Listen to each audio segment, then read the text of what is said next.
You are listening to the Exceptional Conservative Network.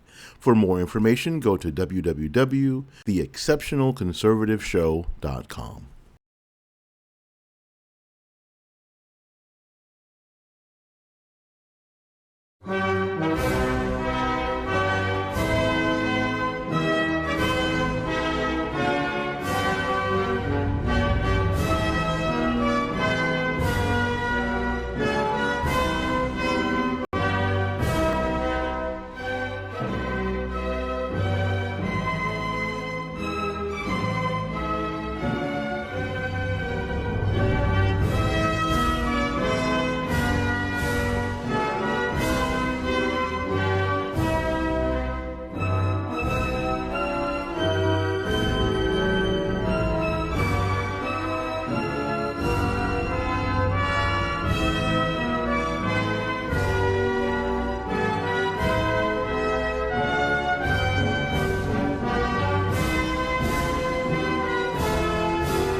Hey, good day to you all.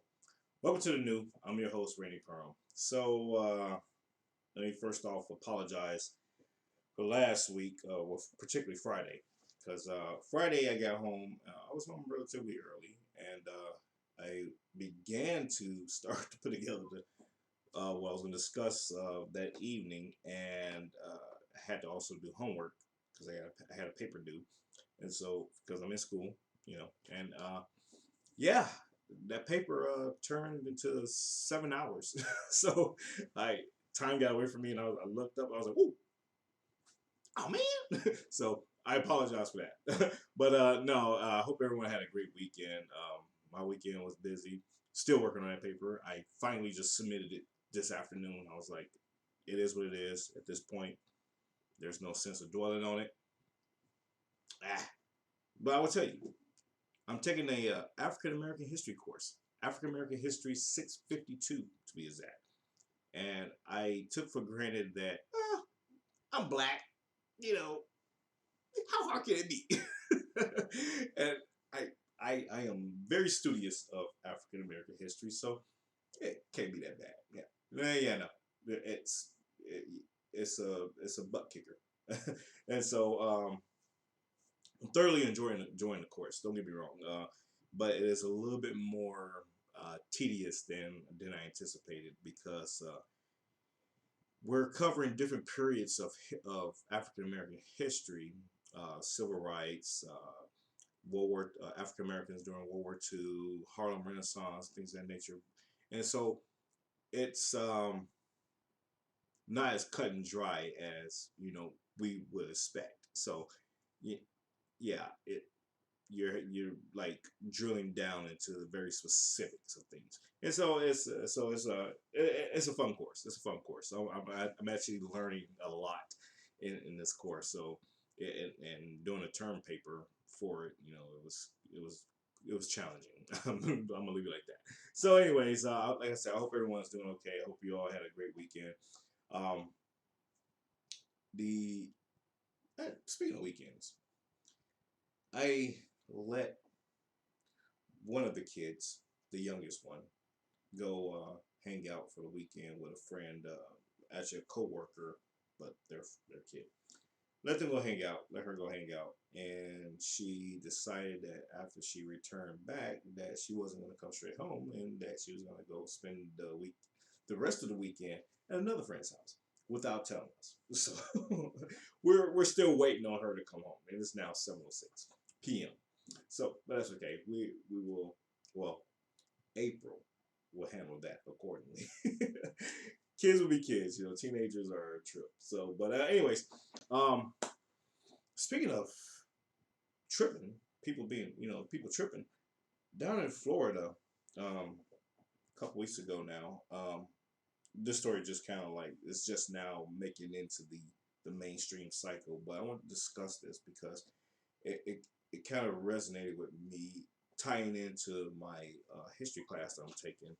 That this Florida guy, uh, 27 years old. I'm not even gonna say his name. I have his name right here, but I'm not gonna say his name. You probably already heard the story by now. But this guy down in Florida drove his van into a voter registration booth for the GOP, or a Republican voter registration booth. He drove his van into these people.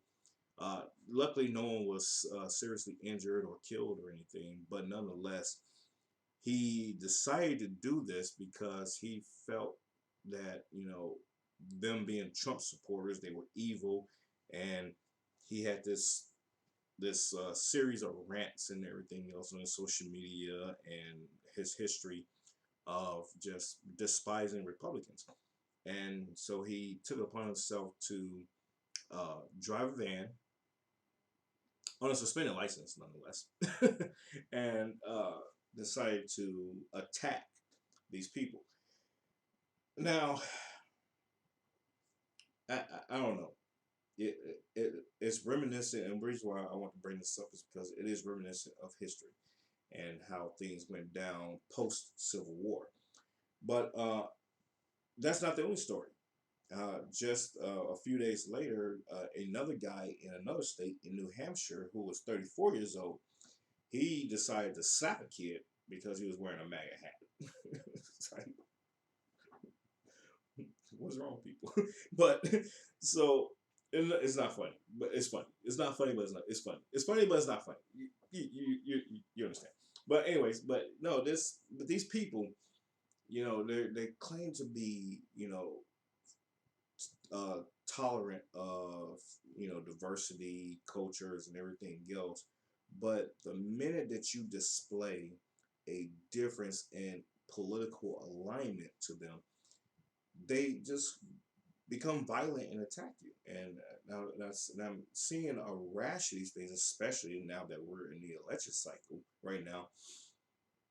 It's like, folks, you have to understand, regardless of what your personal political beliefs are, or who you personally support as a candidate, as whatever, other people will feel differently than you. And it goes back to what I've always been preaching, is that we all come from different backgrounds, different education statuses, different economic statuses. It, we're just different people in nature, so we're going to have those differences across the entire spectrum of life. And to feel as though you have the right, or this gumption to physically attack, violently attack someone because they are different than you, speaks volumes to your character as an individual and as a person. And I've been having these debates constantly on social media about this. You know, I would.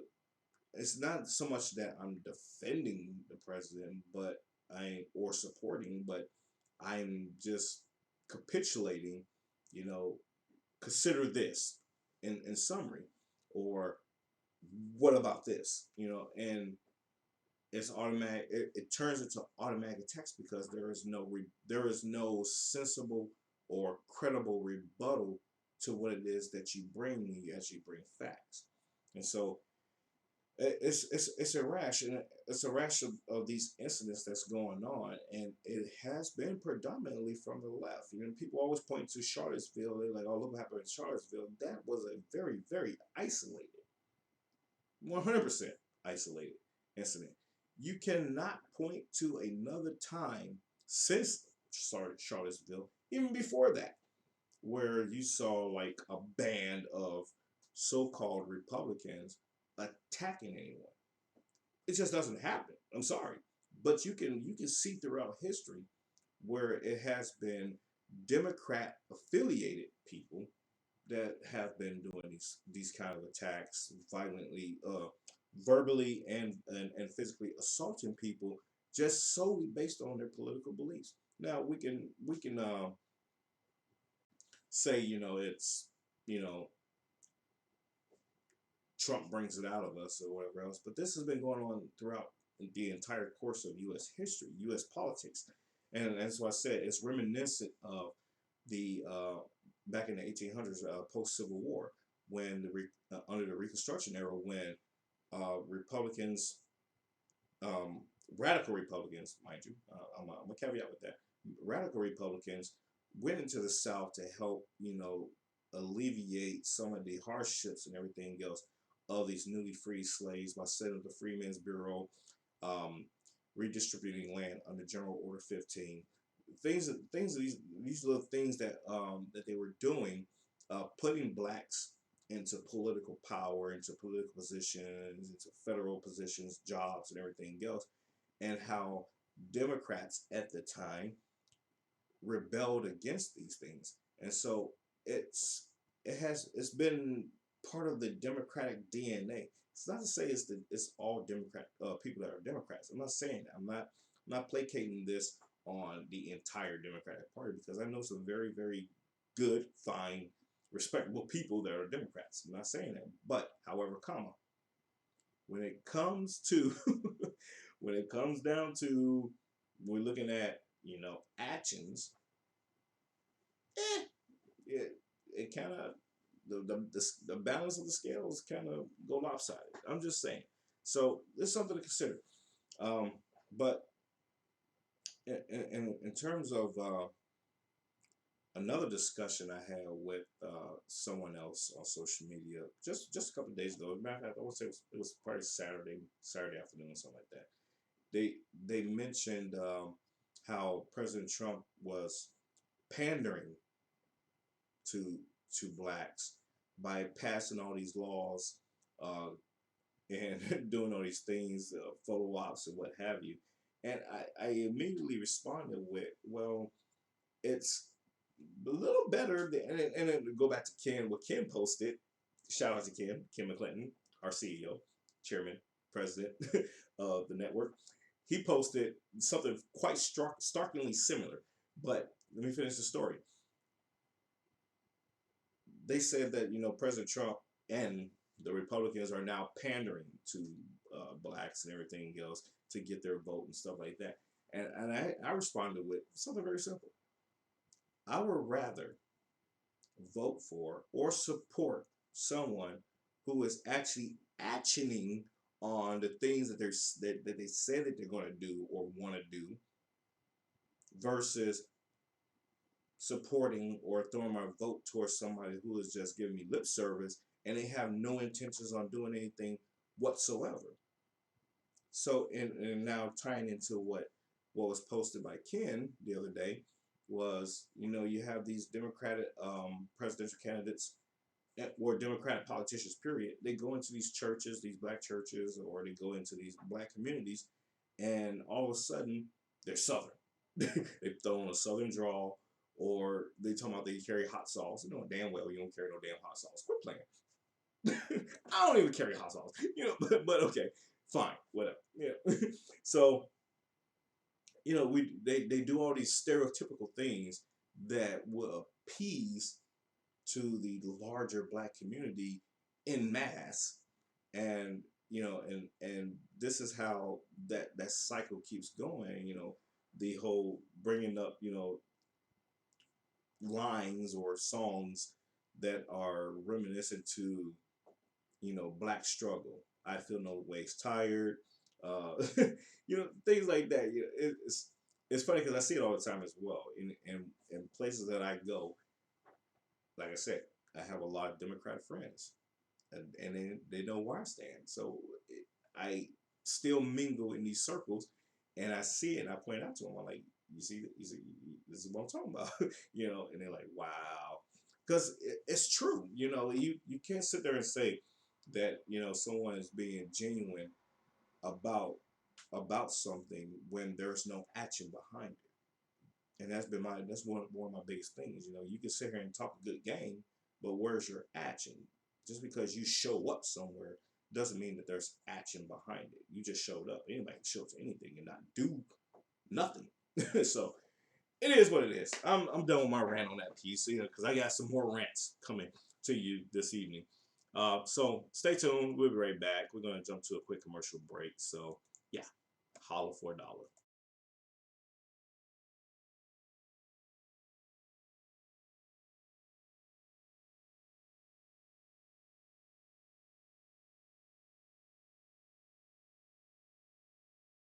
You are listening to the Exceptional Conservative Network. For more information, go to www.theexceptionalconservativeshow.com.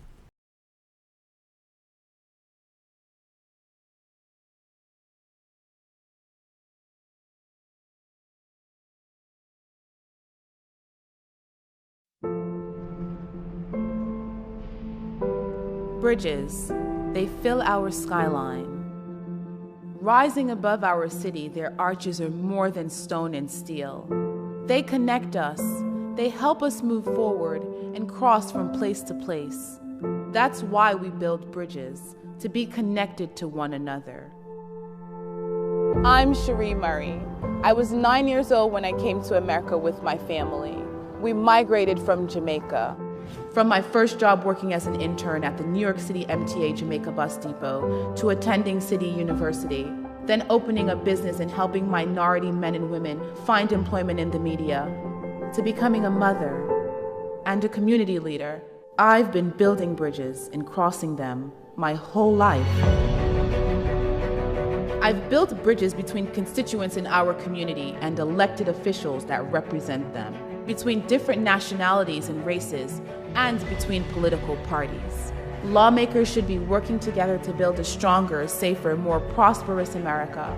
But your representative in Washington chooses self-promotion over service, conflict over constituents, resistance over assistance. Queens and the Bronx need someone who will create jobs instead of turning them away.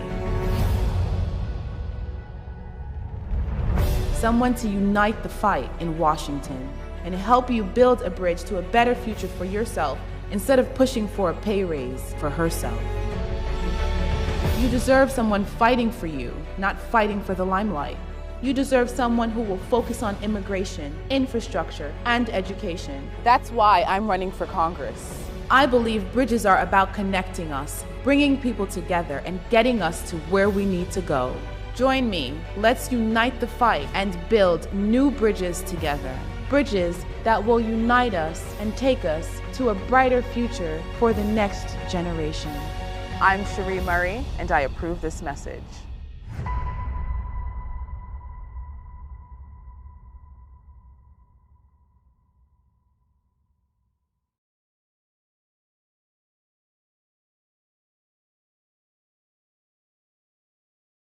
You are listening to the Exceptional Conservative Network. For more information, go to www.theexceptionalconservativeshow.com. Hey, welcome back. Cherie Murray, 100% support. She's still out there on the campaign trail doing her thing. looking to defeat Alessandria Ocasio-Cortez, better known as AOC, this coming election cycle. So pulling for her. I hope that she pulls it off. I think she will personally. I kind of just foresee that for some reason. Not that I'm being Nostradamus, or as people used to say, call me Negrodamus.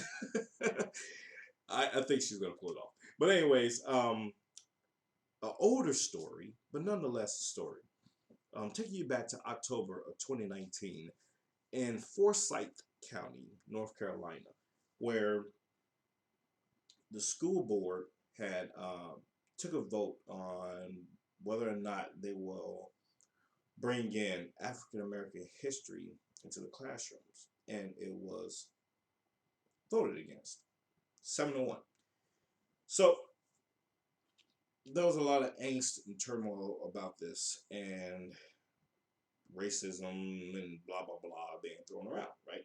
And so 28 different speakers in support of, to include one of the board members, supported having African American history being taught in the school district.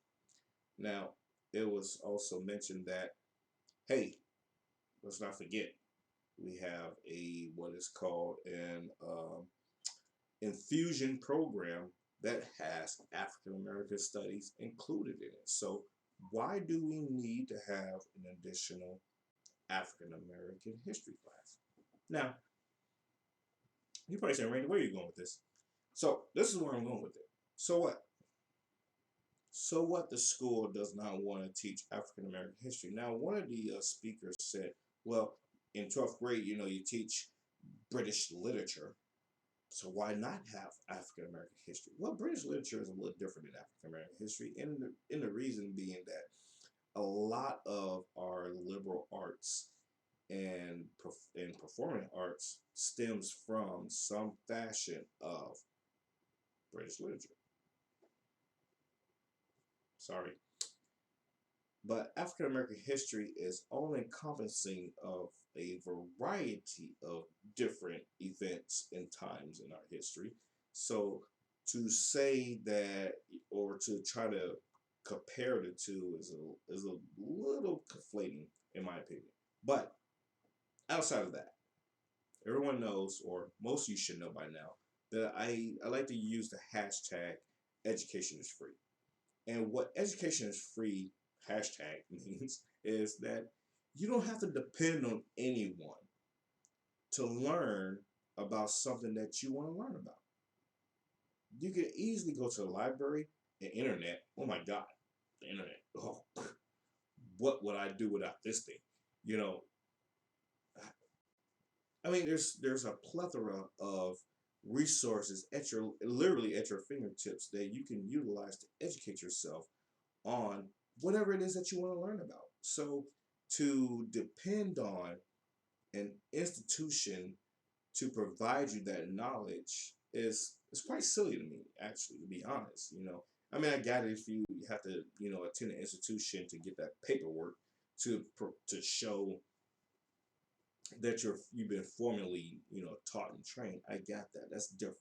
But what I'm getting at is us as parents. Okay, we tend to rely on the education system, school systems, to provide our children education in which that we can provide ourselves. 1 hour, okay. Say for example, the school board for a whole district, encompassing probably a few schools in a county or whatever the case is, they don't want to teach a subject, but you feel strongly that your child should learn the subject. Teach it.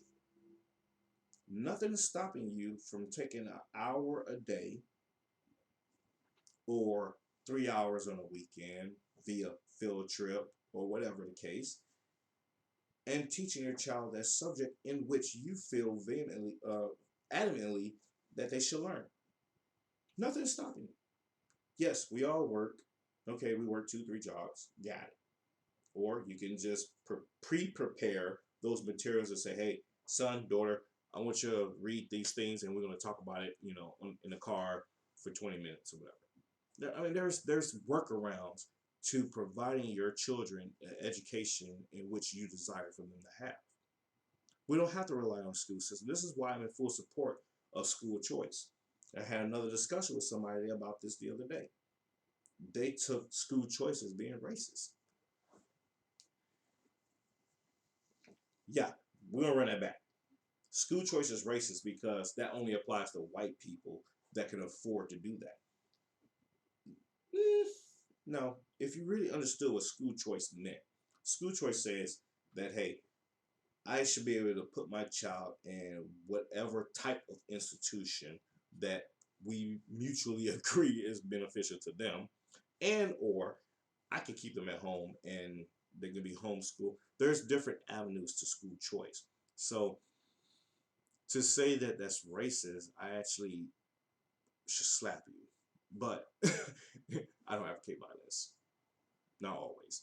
Anyways, but I think that people need to understand that it is our responsibility as both parents and as a community to educate our children and not rely on a system or an institution to do our job.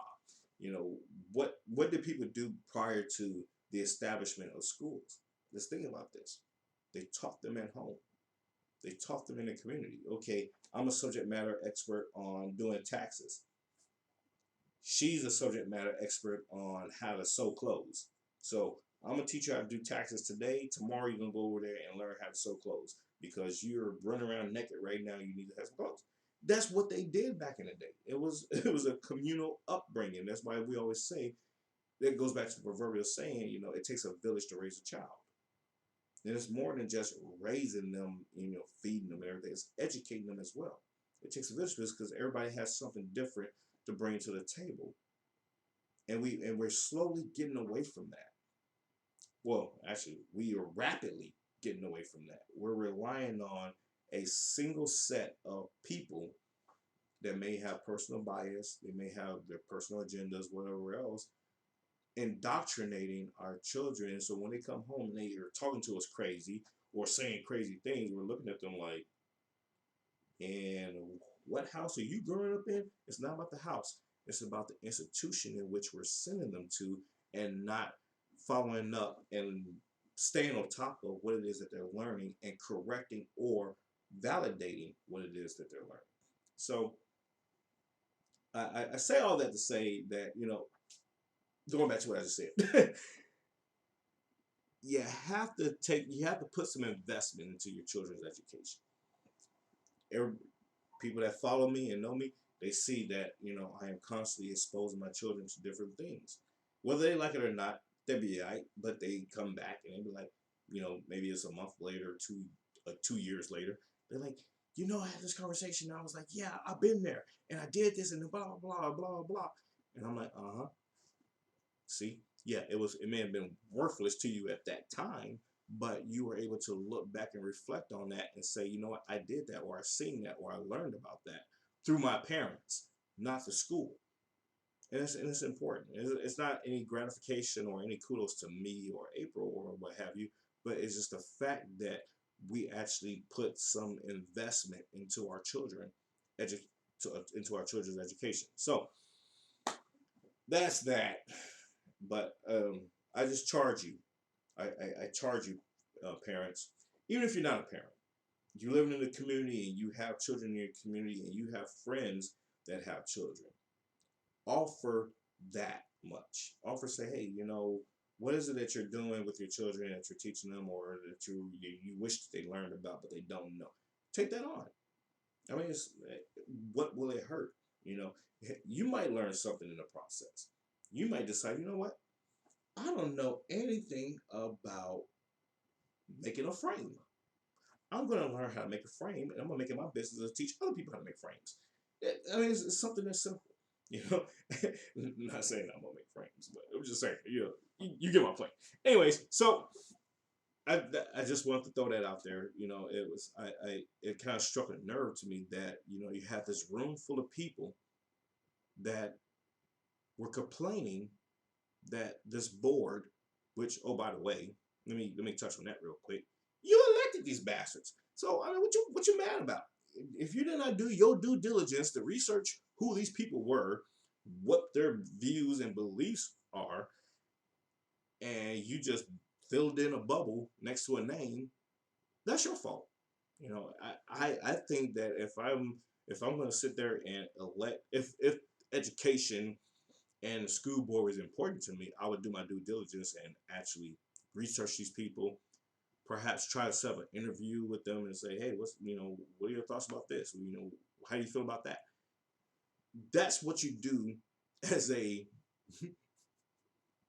wait for it, a productive member of society. That's what you do. You get involved in a political process of electing officials that are representing you.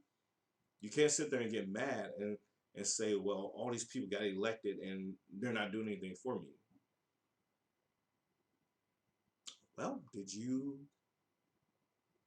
I mean, granted, you might not have voted for that person personally, but hey, you talk to your friends, talk to the people. Hey, whatever. So I'm gonna shut up about that. We're gonna jump to commercial break. We'll be right back after this short break.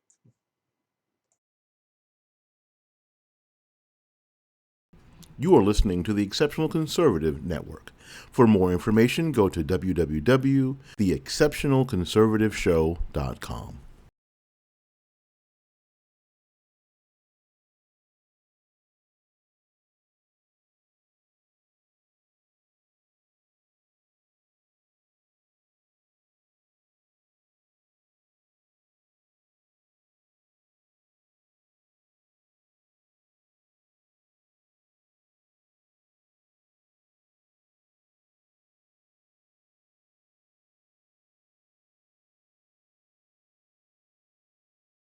I would sit in the car in the parking lot on Fridays and I would cry because I didn't want to go home because I was alone. And so I reached out to a friend of mine and I said, just tell me about it. So I started with a 4-day trial experience, and by day 4, the Sunday night, and I realized, oh my gosh, I went 4 days, I didn't cry, I didn't feel sorry for myself, and I looked in the mirror and I go, oh my God, I love who you are. I said, that's it. I want to share this with everybody I know. People need to know about this because there's people in situations we don't know about. But the biggest compliment was when my parents said, who are you? Who is this girl? You've come from this past and you just shine. And like I said, by day 10, day 14, it was like I felt like I was on top of the world. I sleep better, I have energy. It's the sparkle that I got. It gave me my happy back.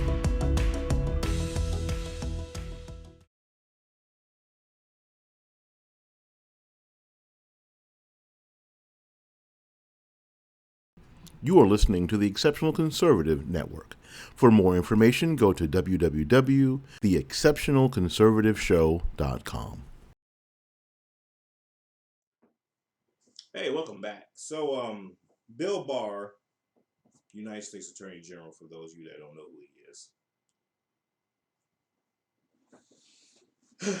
Anyways, Bill Barr has been called upon to resign because he was doing his job. Yeah, you heard me right. The United States Attorney General, Bill Barr, was called upon to resign because he was doing his job. And you might say, Randy, what was his job? What was he doing that was his job? He was basically putting a stop to some BS about Roger Stone's, one of Trump's good friends and supporters and whatever. He's putting a stop to his sentencing recommendation of 9 years for lying to Congress. And so this whole media uproar of Congress, not Congress, but the president interfering with, influencing judicial process, and William Barr stepping in and influencing judicial process. He's supposed to. He's the attorney general. He oversees these cases that come before the courts or come before lawyers and what have you, and see that, hey, this sentencing is a little off, or hey, this case is a little crazy.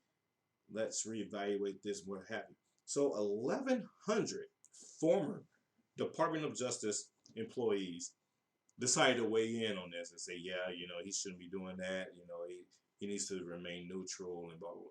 In a sense, he is remaining neutral. He's remaining neutral by fact of he's pointing out the discrepancies of a sentencing recommendation of 9 years when all this person did was lie to Congress, and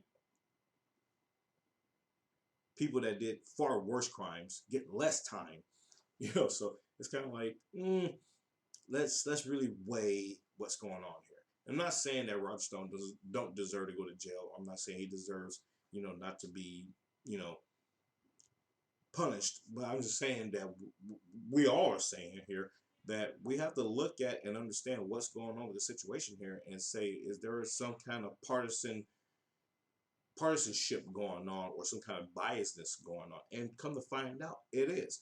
The forewoman who is sitting on this trial, she is a partisan hack for the Democrats, a Trump despiser. She makes tweets and Facebook posts, pushing the Russian collusion thing. And she even tweeted about, things that was going on with the case that she's sitting on. So when you have a juror, and oh, by the way, I'm going to do a plug-in for a future book of mine that I have written almost 20 years ago, Collecting Dust, A Hung Jury.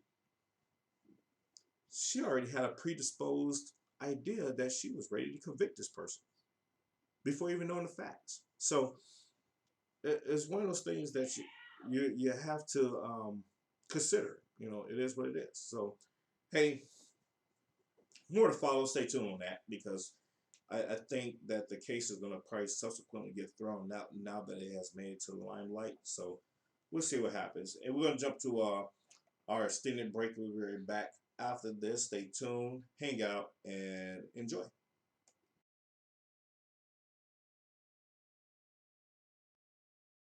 The Exceptional Conservative Network. For more information, go to www.theexceptionalconservativeshow.com.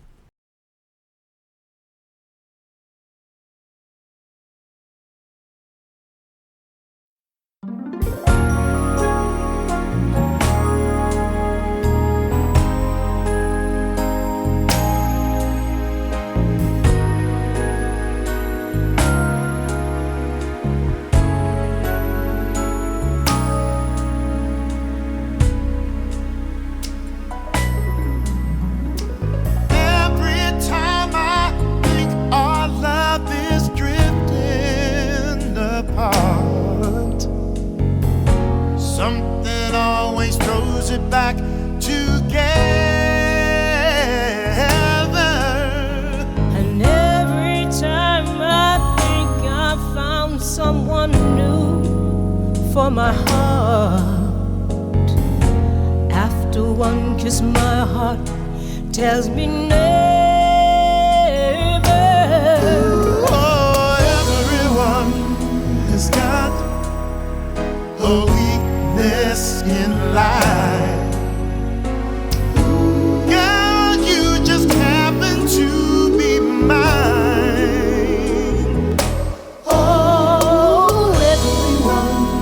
Has got a certain weakness in life. Your love just happens to be mine. Every time I think your love has no more to give, baby, you do something more to take me high.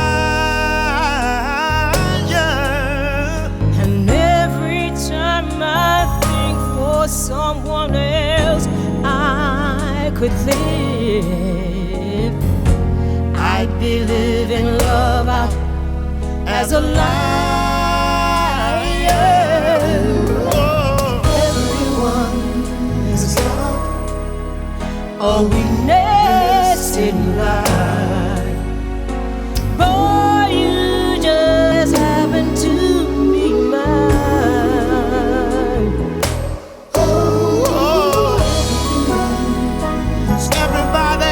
Certain weakness in life. Yeah.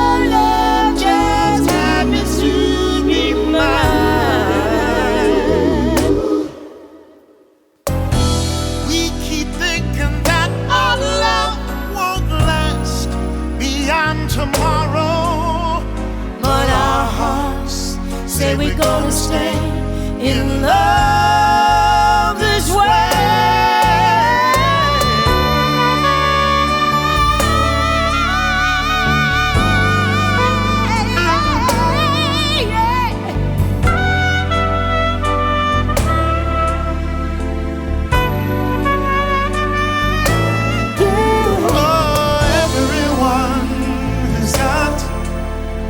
A weakness in life. You just happen to be mine. Oh, everybody's got a certain weakness in life. Your love just happens to be mine. Want you to know a weakness in life. Oh, you just happen to be mine. Don't you know that everybody's in the world a certain weakness in life? Your love just happens to be mine. Baby, you should know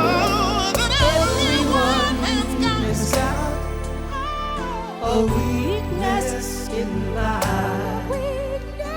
But you just happen to be mine.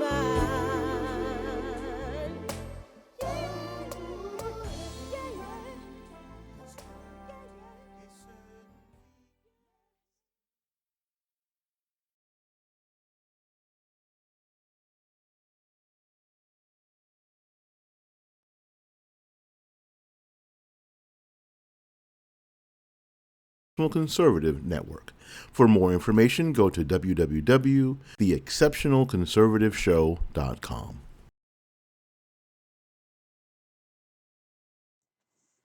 Hey, welcome back from our extended break. That was Phil Perry and Melba Moore with Weakness.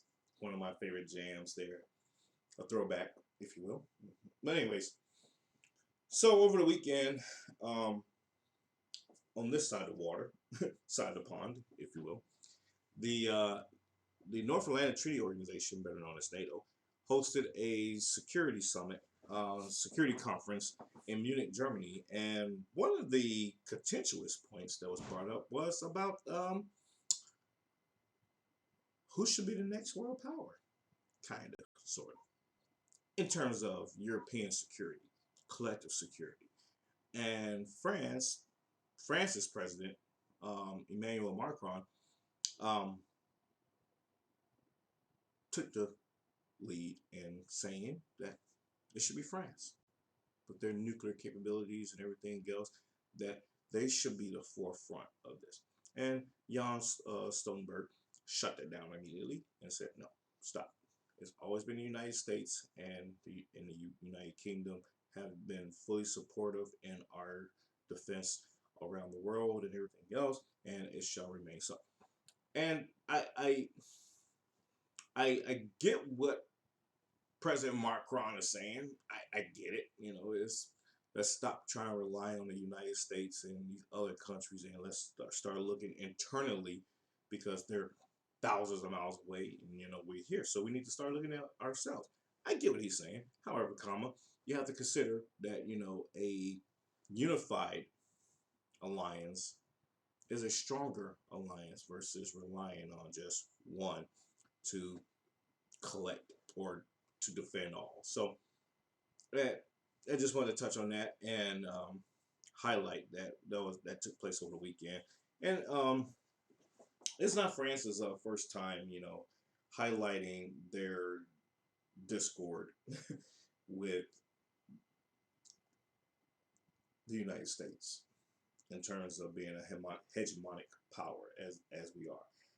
And he called upon the European Union to even create a military force that was designed to be more constructed to European defense versus relying on NATO, because a lot of people take NATO to be antiquated and what have you. So I don't know. It's a discussion for the times, I think, and so we'll see where it goes and how it turns out over time. So, but nonetheless, and with that being said, that is all the time I have for this evening, this afternoon for you.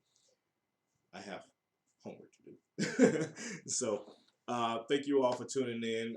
Please, please, please download my book, The New You, Now Equipped with Wisdom, on Amazon.com. Also, don't forget that this next week, from the 26th to the 28th, down in the National Harbor there in Maryland, is the CPAC 2020 conference. So if you are free, or you want to play hooky from work and call in sick, please check it out. You can go to the exceptionalconservativeshow.com to find out more information about CPAC 2020 at the Gaylord National Resort in the National Harbor there in Maryland. So once again, thank you all. Take care and good night. God bless you all, and I will see you all on Friday. Take care.